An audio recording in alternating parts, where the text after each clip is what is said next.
Some men build a state with a sword, others with a famous speech. But the man we're talking about today built Texas with something much quieter, a balanced ledger. Welcome to the Masonic History feature from Johnson City Lodge. I'm Brother Archivist. I guard the record and check the sources. And I'm Brother Orator. I help turn that record toward meaning, context, and memorable Masonic education. Our goal is to help brethren, prospects, and Texas history listeners learn Masonic history with curiosity, care, and source humility. This Masonic historian agent was built by Dr. William Fisher, a Master Mason and proud member of Johnson City Lodge number 561. You can learn more at johnsоncitylodge561.org or send questions and source leads to jclodge561@gmail.com. This week we have one story, The Honest Ledger of Elisha M. Pease. Elisha Marshall Pease died on August 26, 1883. He was born in Connecticut in 1812 and came to Texas in 1835, just in time for the Revolution. He was at the first fight in Gonzales, but his real value was quickly found to be his mind, not his rifle. The Revolution needed men who could organize it, not just men who could fight it. Pease became a secretary for the provisional government and helped draft the Constitution of the new republic. While other men put their famous signatures on Texas, Pease was the one who wrote out the clean copy. And from there, the young republic never let him go. He was chief clerk of the Navy and Treasury departments, and after passing the bar, he became the republic's very first comptroller of public accounts. As a state legislator, he wrote the Probate Code of 1846, which governed Texas estates for generations. He was the indispensable man behind the desk, and that desk for many years was in a part of Texas saturated with Freemasonry. This is where we have to be careful with the record. Pease's political generation was Masonic to its core. The Handbook of Texas notes that all of the republic's presidents and vice presidents were Masons. Between 1846 and 1861, 5 of the 6 governors were Masons. So the question naturally comes up, what about Pease? Tradition and some later summary lists place him as a member of St. John's Lodge number 5 in Columbia, but the primary records confirming his membership haven't surfaced in the standard references. We state it as a strong tradition, but we can't yet claim it as a verified fact. And that caution is part of honest history. But what we do know is that whether he was in the lodge room or not, he was absolutely working on the same wall as the craft. The world he moved in, the men he worked with, the ideals he built into law, they were all shaped by the fraternity. His greatest work came after he was elected governor in 1853. On January 31, 1854, he signed the bill that established the Texas public school system.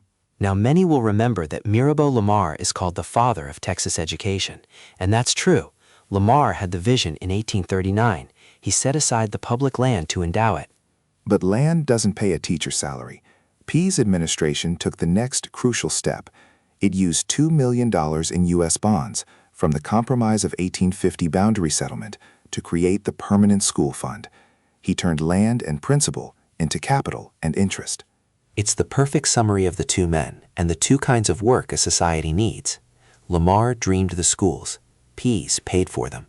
It's the difference between the aspiration written in our ritual and the balanced ledger that keeps the lodge doors open.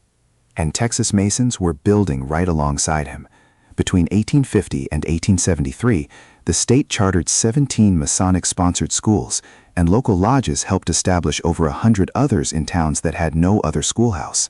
His honest accounting didn't just build schools, it settled the public debt, which freed up money for the state's first asylums, schools for the deaf and blind, a new capitol, and the governor's mansion itself. Pease was the first governor to live in the mansion, which was begun in 1854 by the great Austin master builder, Abner Cook. Later in life, when Pease bought his own grand home, he chose Woodlawn, a house Cook had originally started for the state comptroller. The Republic's first comptroller retired to a comptroller's house. Even his architecture balanced. Then came the years that tested whether his honesty was just a habit or a deep conviction. He was a Unionist. When Texas seceded, he didn't bend. He remained quietly loyal to the Union throughout the war. After the war, during Reconstruction, he was appointed governor by the military in 1867. But 2 years later, he resigned rather than enforce military policies he believed were wrong. He surrendered power twice in a decade, on principle. He proved that his ledger wasn't just about money, it was about what was right. Even those who disagreed with his politics trusted his arithmetic.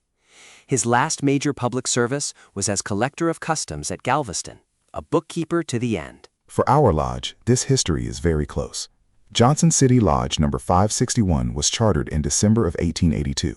When Governor Pease died in Austin the following August, our founding brethren were in their first year of labor. And every public school that has ever opened in Blanco County, from that day to this, has drawn on the permanent fund that Elisha Pease banked in 1854. Freemasonry teaches with the square, level, and plumb, but we've always known that a wall is only as true as the accounts that paid for it. The square must govern the ledger before it can govern the stone. Elisha M. Pease kept the ledger of Texas for nearly 50 years and handed it over balanced. Whether his name is ever formally confirmed in a lodge book or not, his work belongs to everything the lodges were building. And here in Blanco County, the account he opened is still paying out. Thank you for joining us.